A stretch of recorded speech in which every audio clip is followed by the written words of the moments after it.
Nah, kita melihat saudara, hari ini kita akan sampaikan tentang satu nama lagi, yaitu Yehova Tsidkenu. Yehova Tsidkenu, Tuhan adalah kebenaranku. Tuhan adalah kebenaran kita sebenarnya, atau di bahasa Indonesia dikatakan Tuhan keadilan kita. Nama ini hanya dinyatakan 2 kali saja. Tuhan adalah kebenaran kita, Yehova Tsidkenu, yang hanya terjadi di kitab saya, yaitu Yeremia. Nggak tahu lagi kitab saya. Aduh, saudara nggak tahu nama gembala. Di kitab Yeremia, kitab saya, amin. Kita lihat di kitab Yeremia pasal 23.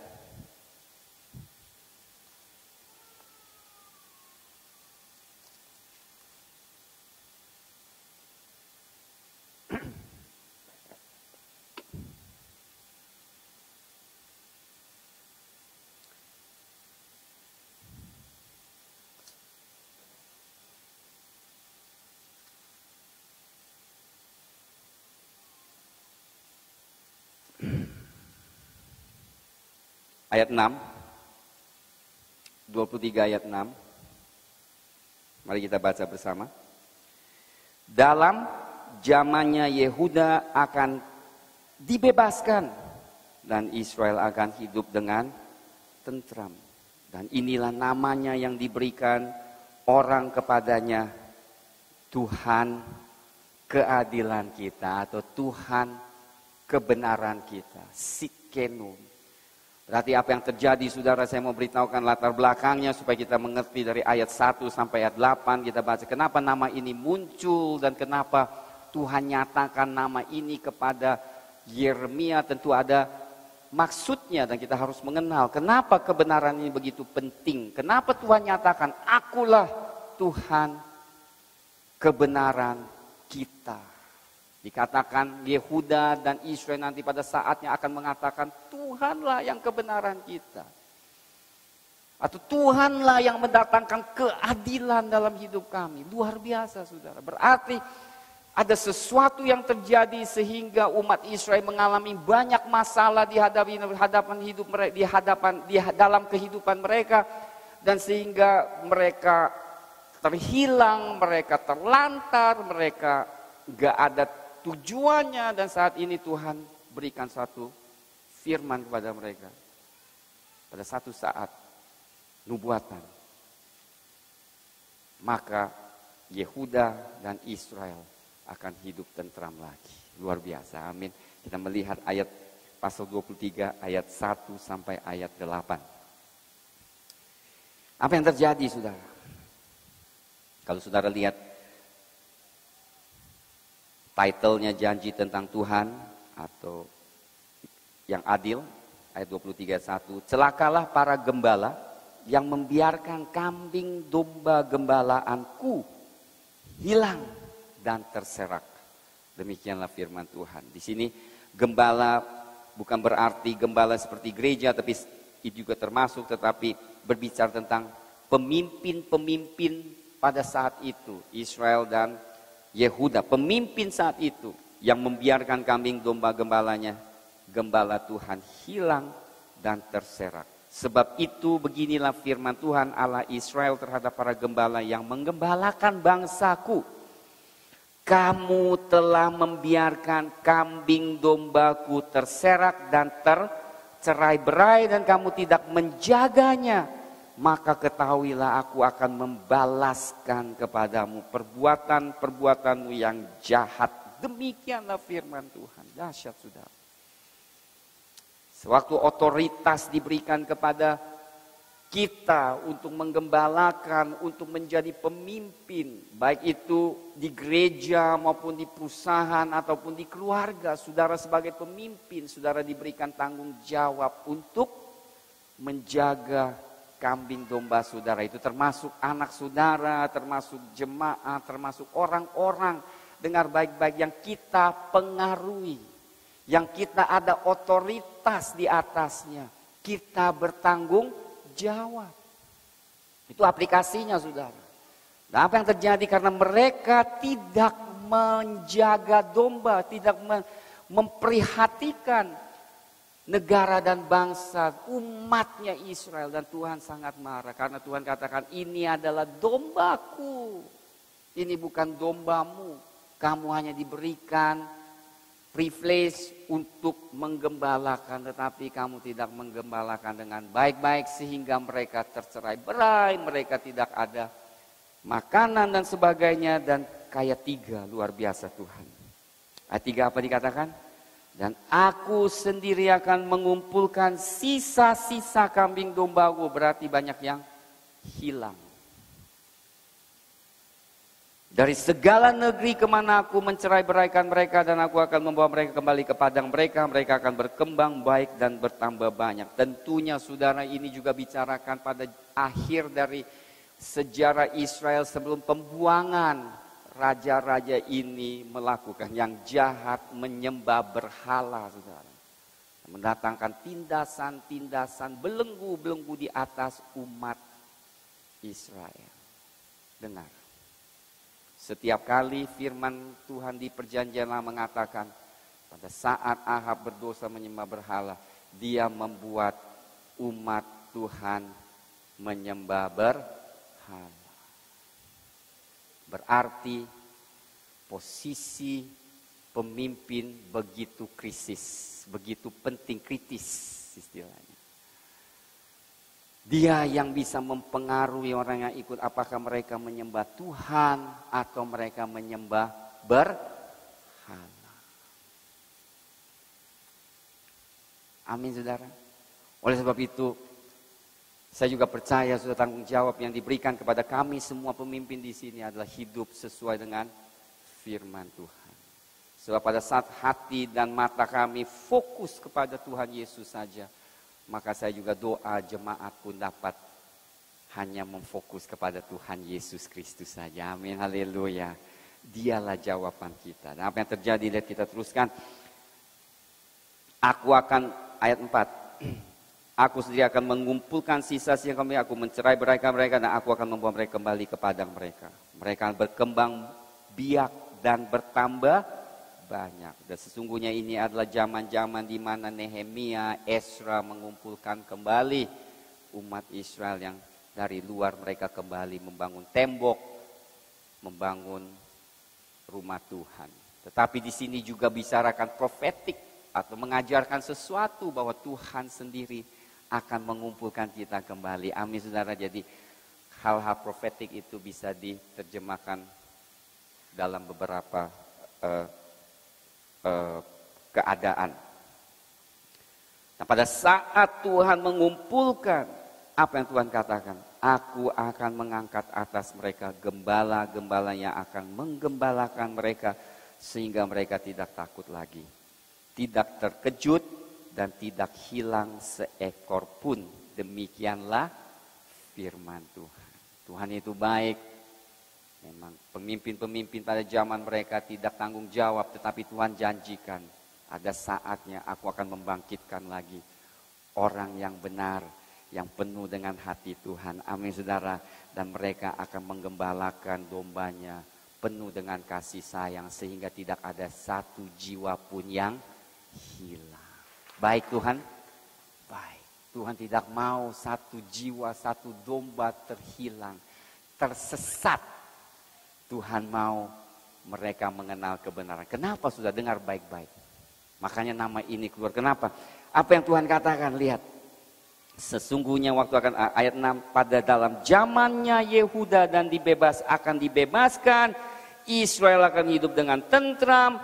Inilah namanya yang diberikan orang kepada Tuhan keadilan kita. Sebab itu demikianlah firman Tuhan, sesungguhnya waktunya akan datang bahwa orang tidak lagi mengatakan demi Tuhan yang hidup yang menuntun orang Israel keluar dari tanah Mesir, melainkan demi Tuhan yang hidup, ayat 8, yang menuntun dan membawa pulang keturunan kaum Israel keluar dari tanah utara dan dari segala negeri kemana ia telah mencerai-berai mereka, maka mereka akan tinggal di tanahnya sendiri. Inilah nubuatan yang luar biasa juga bagi Israel. Yang hanya satu negara di dunia ini yang hilang tanahnya, negaranya selama 2000 tahun lebih. Tetapi hanya dengan kuasa Tuhan, Israel sekarang kembali memiliki tanahnya. Haleluya. Inilah penggenapan nubuatan yang ada di sini juga. Tuhan akan kembalikan. Amin, saudara. Nah, kenapa Tuhan katakan di sini aku menyatakan diriku Yehova Sitkenu. Akulah Tuhan keadilanmu. Akulah Tuhan kebenaranmu. Sebab di mana, dengar saudara, di mana terjadi ketidakadilan yang tidak sesuai dengan firman Tuhan, maka akan terjadi apa? Berantakan. Akan terjadi keributan di dalam. Akan terjadi peperangan. Kemiskinan melimpah. Nah, kenapa bisa jadi demikian? Karena jelas sekali. Pada zamannya orang, di zamannya Yeremia ini, saudara, imam-imam itu atau nabinya mereka nubuat asal-asalan demi uang. Dikatakan rajanya korup, imamnya juga tidak setia. Semuanya korupsi. Nubuatan asal-asalan, tidak sesuai dengan firman Tuhan. Kita pernah berikan contoh di mana di dalam zaman Yeremia, yang seharusnya Tuhan katakan ikutlah pembuangan ke Babylon. Tetapi Nabi katakan tidak mungkin Tuhan berikan damai sejahtera. Saudara, membuat mereka sangat kebingungan. Karena mereka tidak menubuatkan sesuai dengan kebenaran. Zaman kita sekarang banyak gereja yang nubuat-nubuat, saudara. Saya tidak tahu sejauh mana nubuatan itu sesuai dengan kebenaran. Ada dua kata kebenaran, saudara, supaya saudara tahu. Benar dan kebenaran. Apa yang terjadi perbedaan, saudara? Lihat dulu sebelumnya. Waktu Tuhan katakan di Yohanes, kebenaran yang akan membebaskan kita, dibandingkan dengan kebenaran yang Sitkenu, ini ada perbedaan. Satu, the truth. Bahasa Inggrisnya, the truth will set you free. Kebenaran membebaskan. Kebenaran ini yang dikatakan kebenaran yang di Yohanes ini, cerita tentang fakta. Sesuatu yang tidak bisa pungkiri, sesuatu fakta yang nyata. That's the truth. Benar, kebenaran. Tetapi kebenaran Sitkenu, atau kebenaran yang Tuhan berikan adalah righteousness. Nah, bahasa Inggrisnya ada beda sedikit. Nah, bahasa Ibrani atau Yunani juga ada beda. Bedanya apa? Righteousness ini adalah benar secara moral di depan Tuhan. Benar secara kekudusan di hadapan Tuhan. Yang dikatakan Sitkenu ini adalah benar di mata Tuhan. Oke, ini ada bedanya. Nah, kita akan bicarakan tentang yang pertama ini, righteousness. Tuhan adalah benar, kebenaran. Nah, bahasa Indonesianya susah banget membedakan. Karena truth also benar, righteous juga benar. Tetapi beda artinya di dalam bahasa sebenarnya. Satu adalah fakta, satu adalah benar secara moral, etik, dan hukum di hadapan Tuhan. Yang kita bicarakan adalah benar di hadapan Tuhan. Nah, kenapa saya katakan Tuhan nyatakan ini? Karena saudara, perbuatan pemimpin mereka tidak benar. Perbuatan mereka korupsi sehingga mendatangkan apa? Domba-domba tercerai-berai. Di mana terjadi ketidakadilan, di situ terjadi kekacauan. Yang saya katakan righteousness exalt the nations, kebenaran Tuhan, keadilan Tuhan mengangkat negara kita. Inilah yang Tuhan kehendaki. Pada saat Amerika dibangun, saudara, mereka mendasarkan hukum-hukum mereka di atas firman Tuhan. Maka negara ini, saudara, mereka pada mulainya adalah negara yang cinta Tuhan, yang sesuai dengan melakukan perintah dan hukum sesuai dengan firman.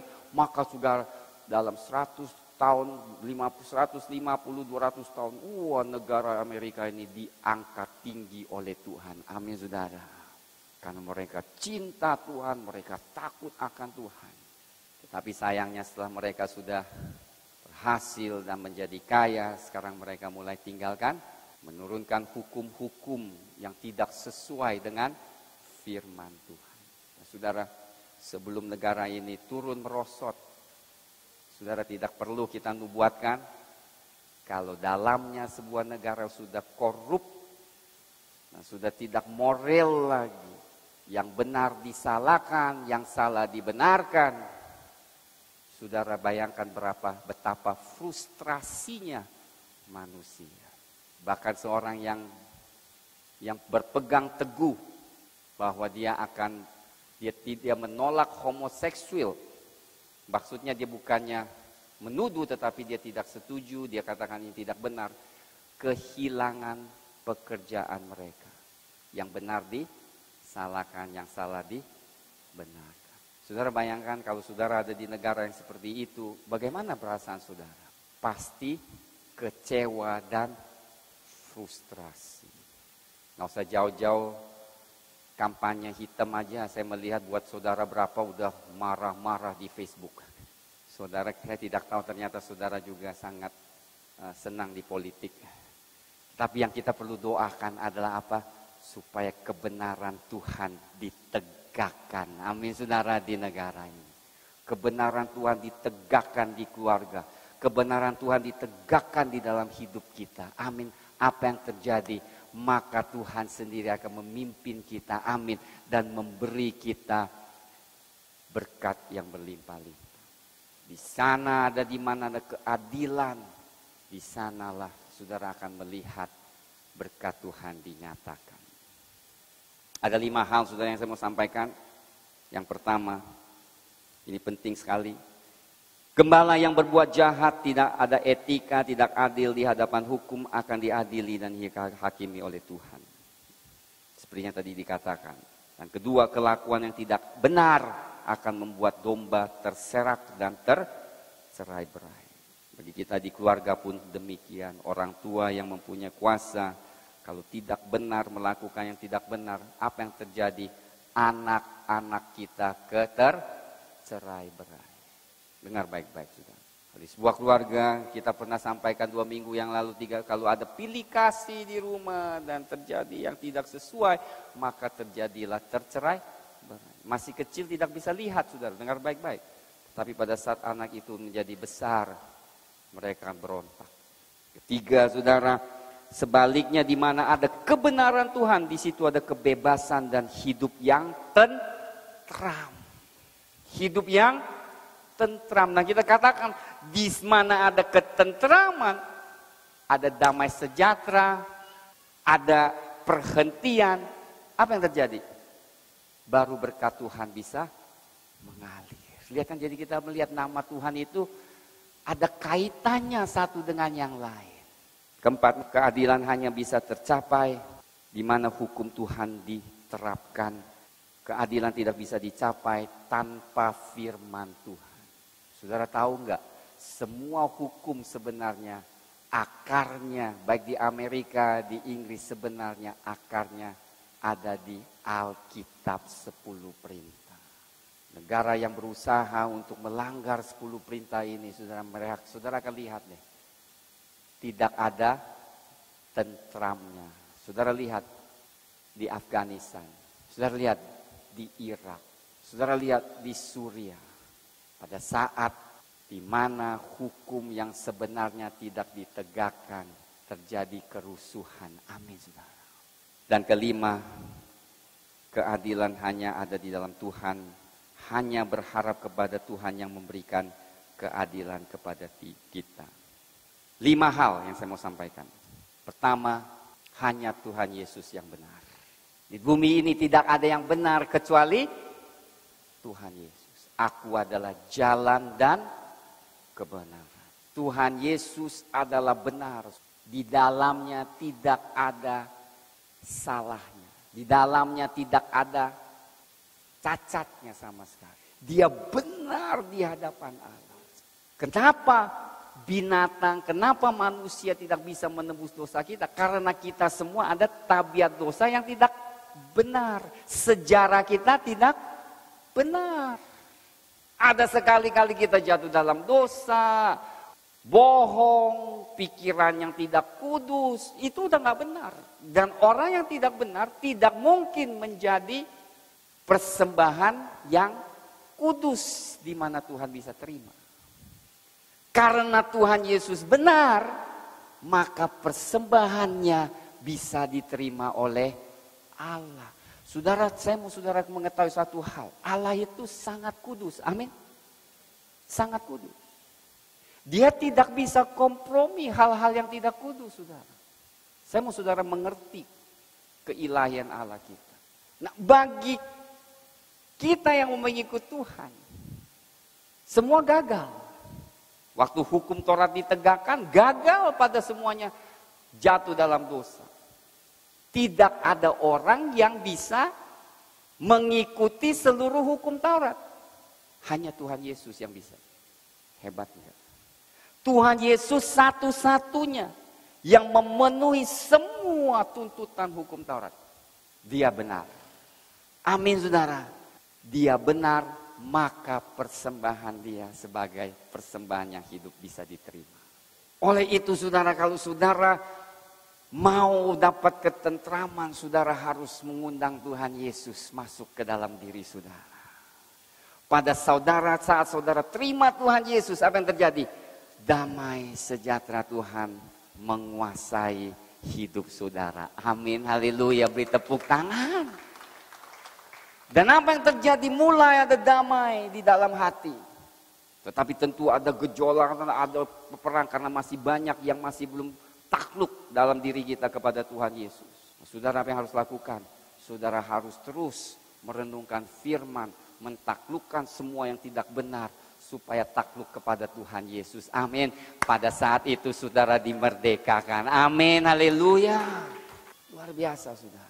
Tuhan Yesus adalah benar. Sitkenu. Kedua, dengar baik-baik. Firman-Nya benar. Dia benar, firman-Nya benar. Oleh sebab itu, saudara, kalau kita mau hidup dalam benar, kita harus mengenal firman-Nya. Lihat Yosua, disuruh renungkan firman siang dan malam. Untuk apa? Dikatakan supaya bertindak dengan hati-hati. Kenapa? Karena pada saat dia tindak salah, tidak benar, apa yang terjadi? Terbelenggu. Saudara, kalau ingat Yosua dengan Gibeon, orang Gibeon itu harusnya mereka musnahkan, tetapi orang Gibeon pura-pura datang untuk mau berdamai dengan Yosua. Ingat? Dan dikatakan firman Tuhan, dengar, Yosua tidak doa menanyakan Tuhan sehingga membuat suatu perjanjian dengan orang Gibeon. Kena tipu. Tetapi kalau saat saudara, haleluya, amin, merenungkan firman, firman itu adalah benar, amin saudara, perintahnya adalah benar, maka saudara akan melihat kebenaran itu ada di dalam diri saudara. Apa yang terjadi? Tentram, damai sejahtera ditegakkan. Di mana saudara berada, saudara akan melihat kebenaran ini akan mempengaruhi orang-orang sekitar kita. Haleluya. Amin. Benar. Siapa yang suka ditipu di sini? Nggak ada. Maunya kan yang benar. Perintahnya benar. Jangan saudara sanksi. Kalau Tuhan katakan, ampunilah musuhmu, lakukan karena itu benar. Doakan mereka, lakukan itu benar. Hidup dalam kekudusan, benar? Benar. Jangan berzina, benar? Benar. Perintahnya benar. Tidak ada satu orang di sini mau dikhianati, amin. Apalagi suami istri. Mau nggak? Nggak mau. Tuhan tahu kita semua. Amin saudara. Makanya standar, maaf saudara, kalau saudara pernah baca firman, standar firman ini luar biasa kudusnya. Nah, saya rasa tidak ada banyak orang yang bisa ikuti tanpa pertolongan Roh Kudus. Amin saudara. Benar. Ketiga, mari kita melihat. Tadi apa kita katakan? Tuhan benar. Perintahnya, firman-Nya benar. Perintahnya benar. Firman-Nya tidak menutupi kesalahan orang. Lihat firman di dalam Alkitab. Abraham memang luar biasa. Betul? Memang dikasih Tuhan, tetapi dosanya Tuhan tidak tutupi. Di mana ada buku sejarah sejujur Alkitab? Dia bohong, dicatat dia bohong. Daud raja yang dipakai Tuhan, benar luar biasa. Tetapi waktu dia jatuh dosa dengan Bathsheba, dicatat, haleluya. Kalau kita mah tutup-tutup ya kan. Ah itu bagus, itu tutuplah jangan ditulis. Ya kan. Tapi firman, maaf, menterlanjangi semua. Abraham lu bohong, gua tulis. Lu salah langkah, gua tulis. Amin. Ishak mendusta pun ditulis.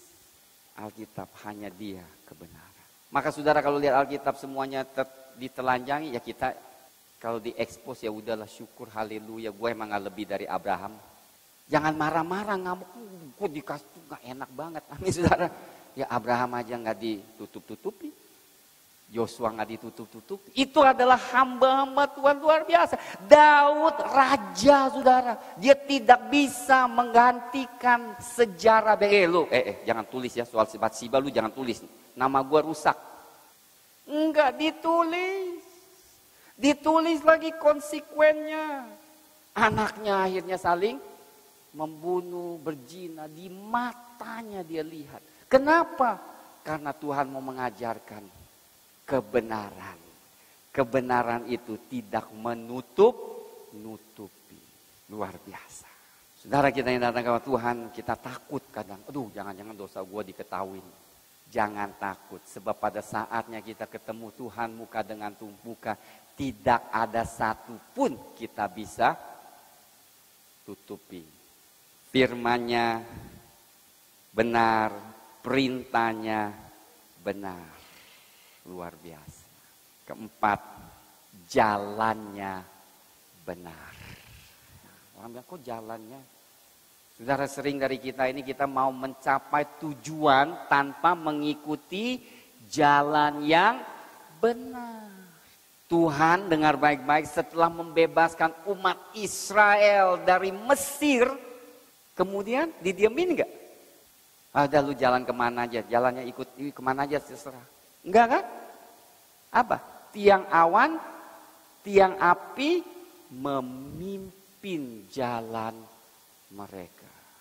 Di sini umat Tuhan tidak suka. Lu mau dipimpin. Gue udah mau buru-buru ke sono, tuh deket. Tuhan bilang nanti dulu, jangan ke sono dulu. Ke sini dulu ya. Ke kanan lagi. Tuh di situ Tuhan. Enggak, gue mau lu ke sini. Kenapa Tuhan mau pimpin jalan? Dengar saudara, ini yang saudara kalau miss, saudara akan kehilangan pengertian akan kekristenan.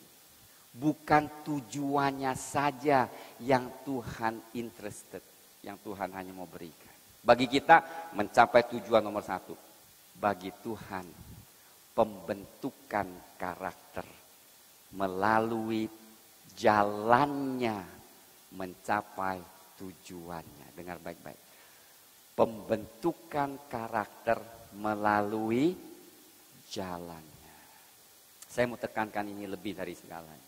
Jalan Tuhan adalah benar. Banyak orang mau singkatkan jalannya. Aduh Tuhan, aku mau mencapai tujuan. Saya tidak peduli cara apapun, yang penting buat capai tujuan. Seringkali setelah mencapai tujuan, tidak lama suksesnya kemudian terjadi berantakan. Kenapa? Karena bagi dunia asal sampai tujuan beres. Gue kaya, gue hebat, gue punya rumah gede. Tetapi setelah itu banyak hal-hal yang mendatangkan menyedihkan hati kita. Bedanya Tuhan, ikut jalanku, dengar suaraku, aku akan pimpin engkau di jalan yang akan menuju kehidupan. Betul? Bagi kaum muda yang masih single, dengar baik-baik. Tujuannya ada mau kawin. Betul? Tujuannya mau kawin. Pak, enggak lah saya nggak mau kawin. Saya mau Tuhan Yesus. Tujuannya mau, tetapi apa? harus mengikuti jalan Tuhan.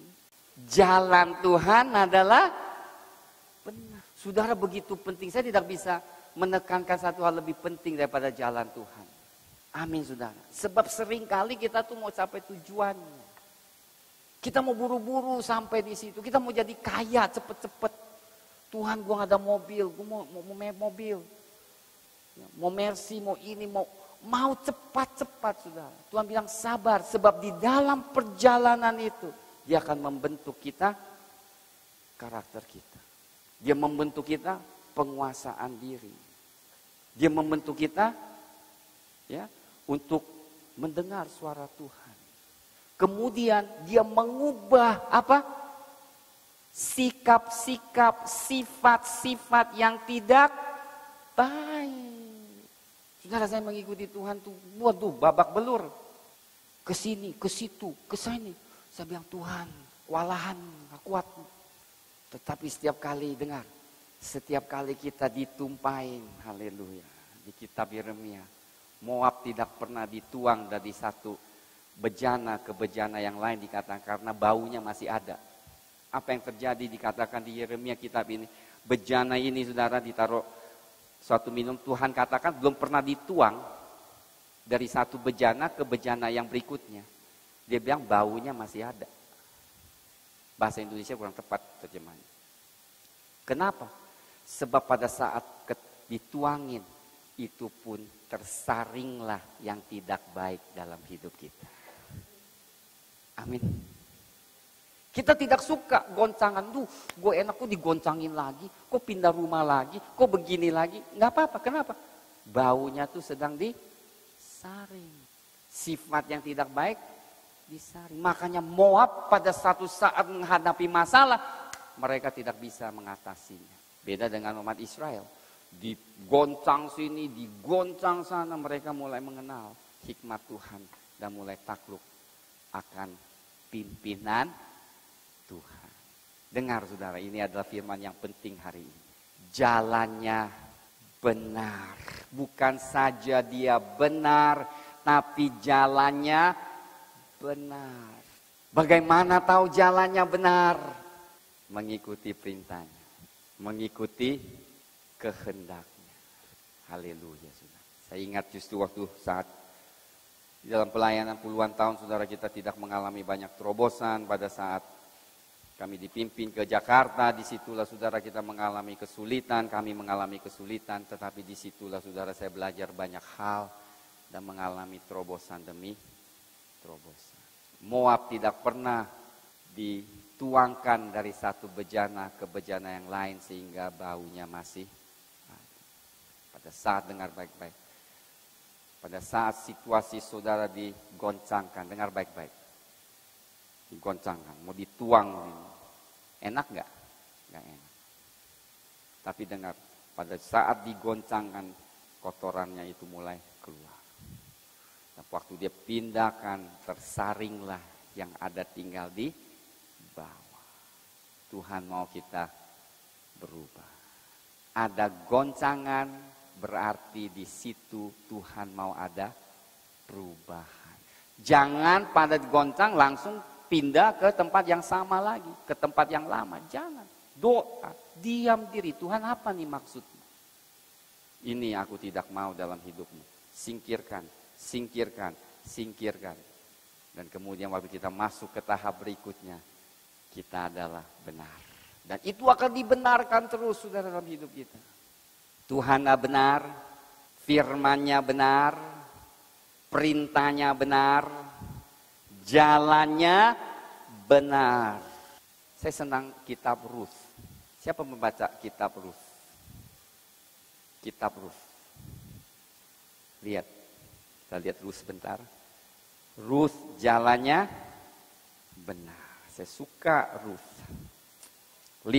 Lihat betapa luar biasanya. Pasal 1. Bagaimana Ruth bersikeras untuk mengikuti jalan yang benar. Dengar ya saudara.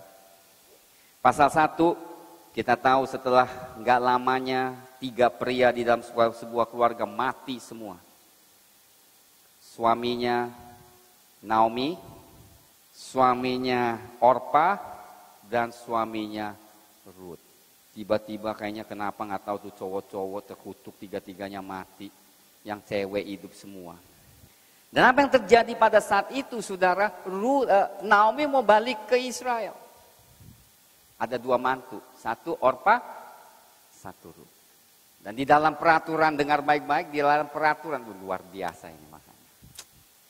Makanya orang yang berharap beriman kepada Tuhan luar biasa. Naomi suruh 2 mereka tuh pulang. Dia bilang, gue gak ada anak lagi. Peraturannya sebenarnya kalau dia masih ada anak, anaknya menikahi mantunya yang suaminya sudah meninggal. Itu lucu sekali istiadat Israel yang diperintahkan. Ayat 8, pasal 1. Berkatalah Naomi kepada kedua menantunya, pergilah, pulanglah masing-masing ke rumah ibunya. Tuhan kiranya menunjukkan kasih-Nya kepadamu seperti yang kamu tunjukkan kepada orang-orang yang telah mati itu kepadaku. Kiranya atas karunia Tuhan kamu mendapat tempat perlindungan masing-masing di rumah suaminya. Lalu diciumnyalah mereka, tetapi mereka menangis dengan suara keras dan berkata kepadanya, tidak, kami ikut dengan engkau pulang kepada bangsamu. Tetapi Naomi berkata, pulanglah anak-anakku. Mengapa kamu turut dengan aku? Bukankah tidak akan ada anak laki-laki yang kulahirkan untuk dijadikan suamimu nanti? Pulang 3 kali. 3 kali Naomi suruh dia pulang, pergi. Terlalu tua aku untuk bersuami. Seandainya pikirku ada harapan bagiku, dan sekalipun malam ini aku bersuami, sekalipun aku masih melahirkan anak laki-laki, masa kamu menanti sampai dewasa? Kemudian, jangan kira, masakan karena itu kamu harus menahan diri dan tidak bersuami. Janganlah kiranya demikian, anak-anakku. Bukankah jauh lebih pahit yang aku alami daripada kamu, sebab tangan Tuhan teracung terhadap aku. Menangislah pula mereka dengan suara keras. Orpa cium mertuanya itu minta diri, tetapi Ruth tetap berpaut kepadanya. Dengar, ini luar biasa. Ini pelajaran iman luar biasa. Naomi bilang, pulang, pergi, ya kan? Apa yang terjadi mereka? Nangis. Ya nggak mau nangis. Ya, kita sendiri banyak yang nangis.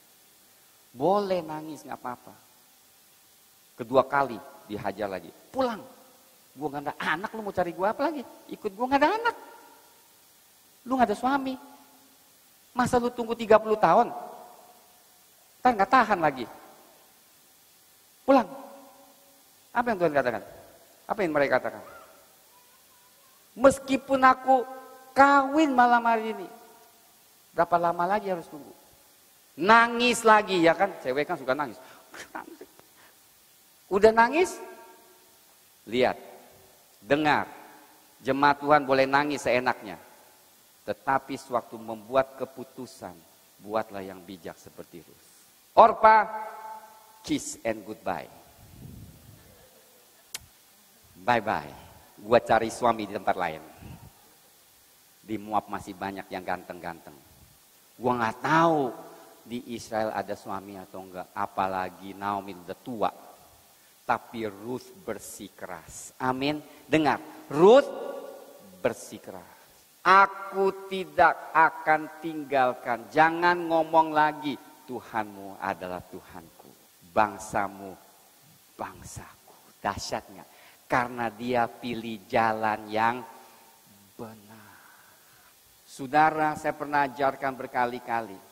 Seringkali justru jalan yang benar, di situ kita ditolak-tolak. Saya juga suka tolak-tolak. Udah lo gak usah ke GL, pulang aja, gak usah tempat lain, gereja lain lah. Itu bukan saya mau, saya lagi uji saudara. Kekeh gak ikut Tuhan? Kalau ikut, lihat kebenaran Tuhan membebaskan. Haleluya, beri tepuk tangan bagi Tuhan. Amin. Gak gampang. Ikut sesuatu yang benar gampang gak? Gak gampang. Tiap minggu kena. Firman kena gua lagi, haleluya. Gak apa-apa, amin saudara. Kenapa?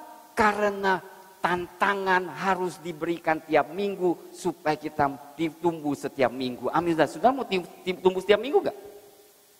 Atau 6 bulan baru buat tumbuh sekali.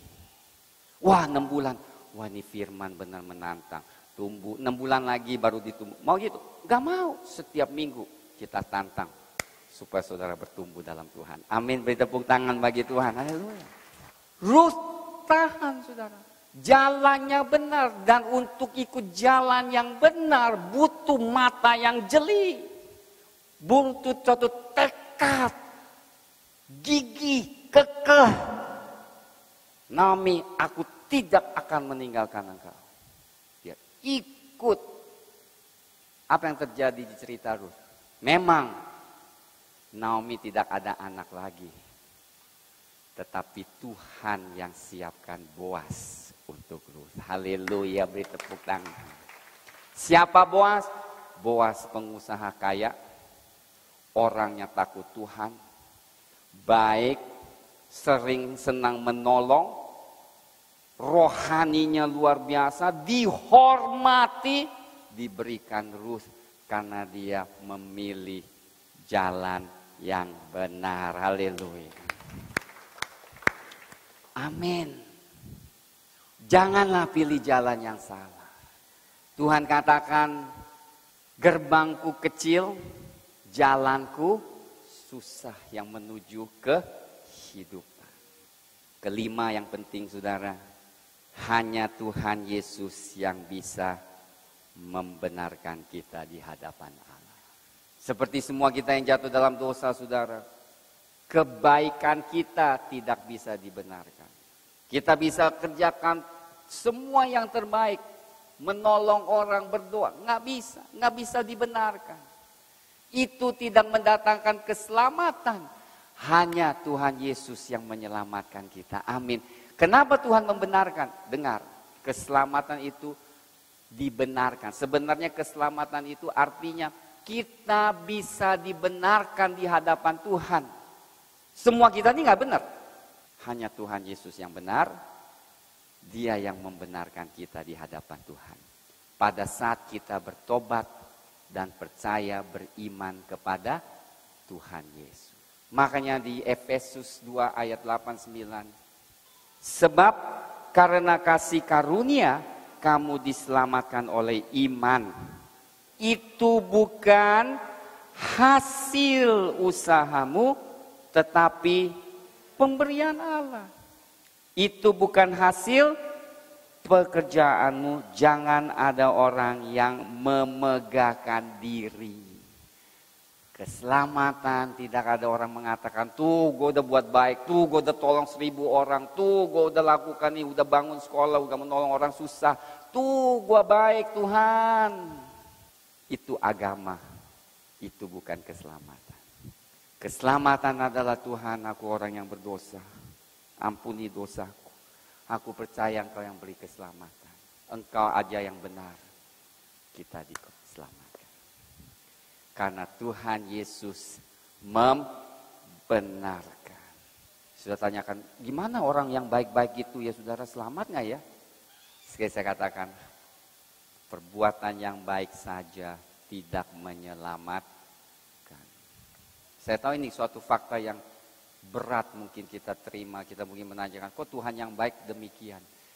Karena hanya melalui pengorbanan Tuhan Yesus, jiwa manusia diselamatkan. Sitkenu, Tuhan yang katakan, ya pada akhirnya aku akan menyatakan diriku.